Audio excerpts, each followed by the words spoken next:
I still remember the day he left, not because of anything grand he said or did, but because of how quiet it was. Just silence.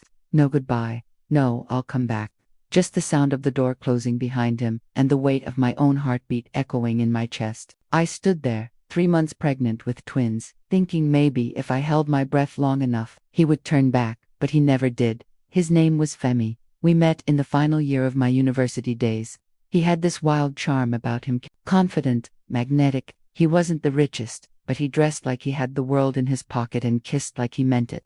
I thought he loved me.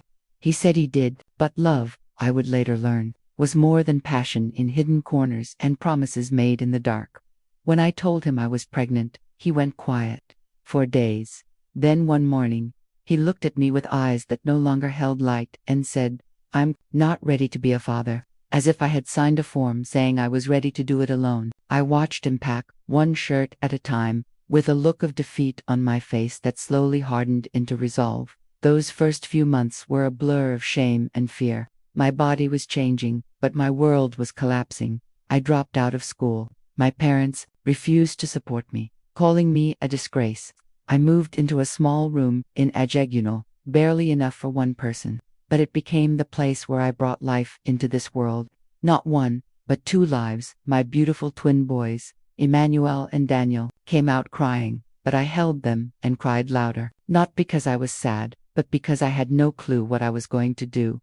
I was 23, jobless, and completely alone, yet somehow, in that moment, I felt purpose.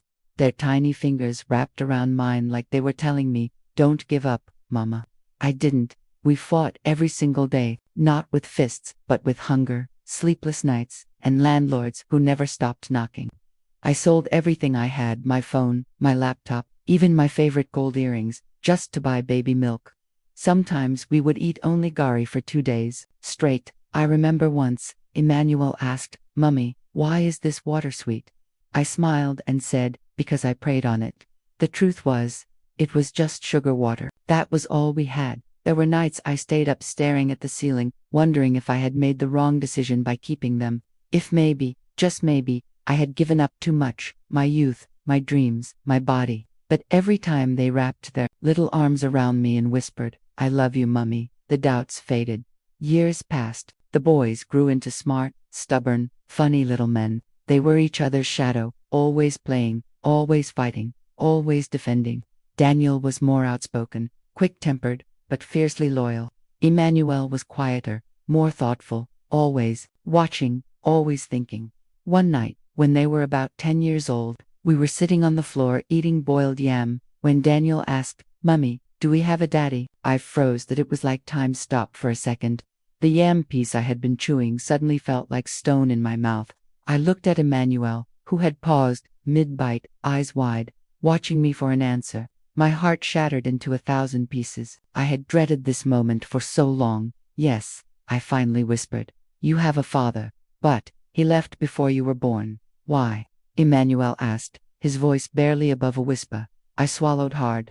"Because he said he wasn't ready to be a father." They were silent. Then Daniel, with all the hurt a child could carry, burst into tears. Emmanuel followed, and then I did too. We sat there, 3 broken hearts, holding on to each other. They didn't ask further. They didn't need to. The silence between us said it all. After that night, something changed in them.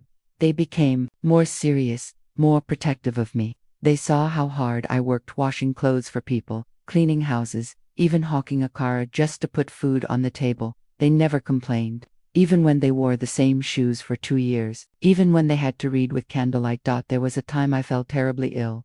Malaria and typhoid hit me hard. I was unconscious for a day. I woke up to find them beside me, fanning me with pieces of cardboard, their eyes red from crying. Emmanuel whispered, "Mummy, please don't die." I didn't. I couldn't. I had to live for them. Secondary school came, and they both got scholarships from a local NGO. That was the beginning of our little breakthrough. They studied hard, too hard. Sometimes, they would stay up till 2 a.m., studying with torchlight. I watched them grow into young men, strong, full of dreams. One Sunday afternoon, when they were 20, something strange happened. Emmanuel came home with a smile I hadn't seen in years. "Mummy," he said, "you won't believe it, He told me about a man he had met at a tech conference. The man was impressed by his presentation on digital logistics and offered him a contract job with a salary I had never even imagined. Before I could fully grasp it, he added, I told him I had a twin brother. He said the offer is open to both of us. I sat there, stunned, as they hugged me. I cried again, but this time, it wasn't out of pain. It was joy. It was relief. It was that quiet voice of God saying, I never left you. They started working, saving, planning. They never let me lift a finger again. One day, they came home with bags of groceries, and Daniel said, Mummy, this house is too small. We're going to move. A month later, we moved into a 3-bedroom apartment. For the first time in my life, I had a real bed, not a mat or foam. They even bought me a fridge. I kept opening and closing it just to feel it hum. I would stare at the TV they bought and laugh like a child. All the things I used to pray for, they were giving me. Every morning, I would kneel beside my bed and say, Thank you, Jesus. Over and over. But just when I thought the story was complete, life had more chapters to offer. I didn't know that somewhere in the city, the man who left us was watching. He had no idea who they had become. Not yet. People say life has a way of coming full circle. I never fully understood that until I watched my sons rise from nothing to something. No something would be too small a word. They rose into men the world couldn't ignore. They carried my name, my sacrifice, and my prayers into every room they entered. And with every step they took forward, they dragged me out of the pit I once cried in. After Emmanuel got the contract job and brought Daniel in, everything changed. They worked like men on fire morning till night. No breaks, no excuses. Some nights they would come home so tired they'd fall asleep on the floor with their laptops still open, faces lit up by code and spreadsheets. And yet, every single morning, they kissed my forehead and said, Good morning, Mummy. They used their first paycheck to surprise me. They showed up one day with a beautiful wrapper, a new pair of shoes, and an envelope. I opened it and my hands started shaking. It was filled with crisp 1,000 naira notes, more money than I had held at once in years. I covered my mouth and burst into tears. Daniel grinned. That's just the beginning, Mummy. We owe you the world. I didn't know how to feel. For so long, I had lived with lack, with the mindset of scarcity. It felt like if I celebrated too hard, everything would disappear again. But it didn't. The blessings kept multiplying. They started working with international clients, building apps, creating systems, managing logistics for companies across Africa. They never let their success enter their head. Every Friday night, we still sat on the floor and ate amala together. No matter how fancy their jobs got, they always came home to me. They began investing real estate, tech startups, even a delivery company in Lagos. Their names started appearing in articles, blogs, interviews. People who once ignored me in church now greeted me with 2 hands and called me Mummy Twins. I would just smile and say, Nah, God, do am. Then one evening, they told me they wanted to build a house. Not for us, Emmanuel said. For you. I laughed like they were joking. They weren't. They took me to a piece of land on the outskirts of Lekki. This is yours, Mummy, from the ground up.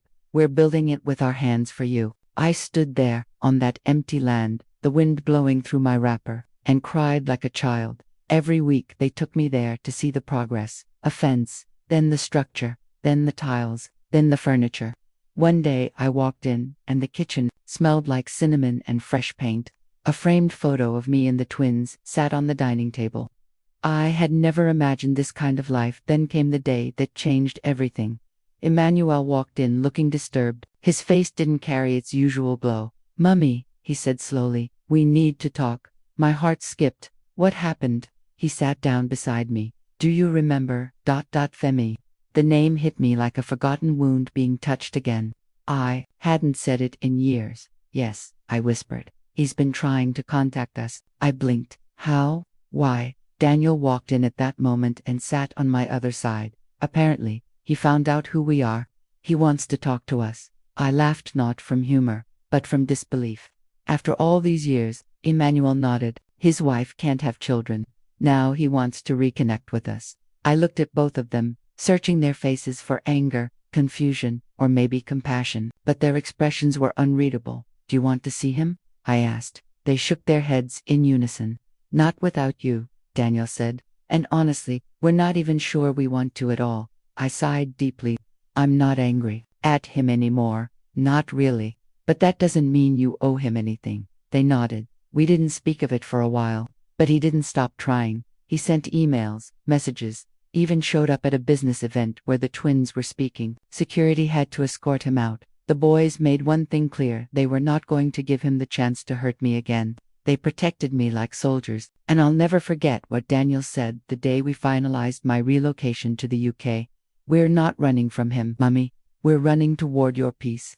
And just like that, a woman who once sold akara at bus stops was flying across the ocean, first class. I couldn't believe it when the plane lifted. I looked out of the window and whispered a quiet prayer. "God, I see you." London was cold, but the welcome was warm. They had rented a beautiful home for me: big windows, floral wallpapers, soft couches. I felt like I was living someone else's life. I would walk to the park in the morning, sip hot chocolate at cafes, and even joined a local women's group. That's where I met him, David, a retired nurse, Nigerian-born, gentle-eyed, widowed for 10 years.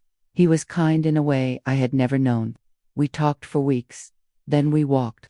Then we laughed. And one day, he said, "I know you've been through a lot. I'm not here to fix you. Just to remind you that you're worthy of being loved." I didn't answer. I just held his hand. At 60, I was learning how to smile without pain. How to love without fear. Back home, my son's empire kept growing. They started a foundation in my name, helping single mothers and orphans. They got married, each two strong, brilliant women. And when they had their own children, they called me first. "Mummy," Emmanuel said through the phone, tears in his voice. "It's a girl." Daniel followed a year later. "Mummy, meet your grandson." Sometimes, in the quiet of my new home, I would sit and think about the girl I once was. The one who stood with a torn wrapper and swollen belly, begging a man to stay. I would hold my tea close and whisper, if only she knew the future waiting for her. We never saw Femi again. He sent a long letter once, apologizing, begging for a second chance. I forgave him, but I never replied. Not every story ends with full reconciliation. Some just end with peace. I used to think forgiveness meant opening the door again, letting the person back in, giving them a seat at the table they once walked away from. But as I sat in my new home, with sunlight spilling through tall glass windows, watching my grandchildren chase each other through the garden, I finally understood sometimes forgiveness is just a quiet release, a decision not to carry the weight anymore, a gift you give yourself. Femi never stopped trying to reach out. He sent more letters, some typed, some handwritten. He emailed, messaged, even tried to send gifts to my son's company headquarters. They returned everything, unopened, unbothered. What surprised me was not his persistence, but the desperation in his words. He wasn't reaching out because he truly wanted to reconnect with me. He was chasing something he had lost: the legacy he thought he could reclaim now that his world had grown quiet. His new wife, unable to give him children, had left him. Or maybe he left high, never found out the full story. But I did hear that he now lived alone, in a small apartment in Inspirational, clinging to faded photographs and a list of regrets too long to count. He once wrote, "I look at their pictures online, and I see myself, in their walk, in their smile, and it kills me, knowing I missed it all." I felt something twist in my chest when I read that. Not pity, not hate, just emptiness. He was right. He had missed everything. I did think of replying once, writing him a simple message. "They were always mine. You just gave the seed." But what was the point? Life had already written the reply for me. Back home, the boys were thriving. Their company had expanded into 5 countries. They were on magazine covers, speaking at conferences, giving TED Talks. Yet, when they called me, they were still my boys. "Mummy," Daniel said one night on a video call, his baby girl snuggled in his lap, "can you believe we now own the house we once cleaned gutters in front of?"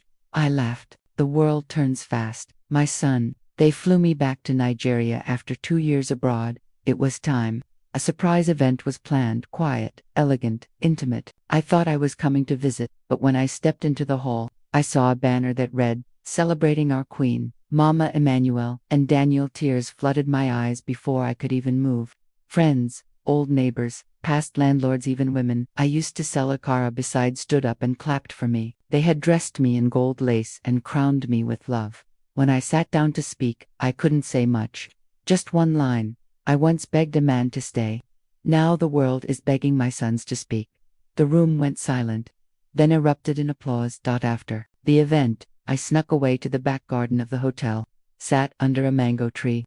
The evening breeze wrapped around me like an old friend. That's when Daniel came out, holding a small white box. "Mummy," he said, kneeling before me like I was royalty. "We have one last gift." I opened the box. Inside was a key and a printed document, a property deed, my name at the top. "Your own estate, Mummy, fully paid for." We named it Graceville. I couldn't speak. I just covered my face and wept. Everything I once thought I had lost, my dreams, my dignity, my future, had been returned to me in full. Pressed down, shaken together, and running over. Femi never got the chance to meet them. He died a year later. Stroke. Alone. When we heard the news, I didn't cry. I didn't smile either. I just stood in my garden and whispered, "God, I hope he found peace before he left." The boys didn't attend the funeral. They didn't speak on it. But a week later, Emmanuel asked me gently, "Do you regret anything?" I looked at both of them, my sons, my miracles, my answered prayers, and smiled. "No, not one thing." Today, I live between two homes, London and Lagos. I spend my days gardening, reading, playing with my grandchildren, and mentoring young single mothers who feel like the world has ended. I tell them my story, not because I want them to pity me, but because I want them to see what's possible. I tell them, pain doesn't last forever. God sees, God remembers. Sometimes they ask me, "What would you tell your younger self if you could go back?" I always say the same thing. Hold on, my girl. The storm will pass. And when it does, the sun that rises will shine brighter than anything you've ever known. My story didn't end with a man choosing me. It ended with me choosing myself and God choosing to bless me anyway. The twins, my boys, my pride, built their empire not from privilege, but from broken pieces. We gathered together over the years. They built with love, with fire, with purpose. They never once looked back at the man who walked away, because everything they needed was already in front of them. Me, their mother. Moral lesson. Life doesn't always begin with a fair hand, but with faith, resilience, and love. Even the most broken beginnings can birth the most beautiful endings. Never underestimate the strength of a mother. Never walk away from your responsibility. And above all, never doubt what God can do with a life fully surrendered to Him.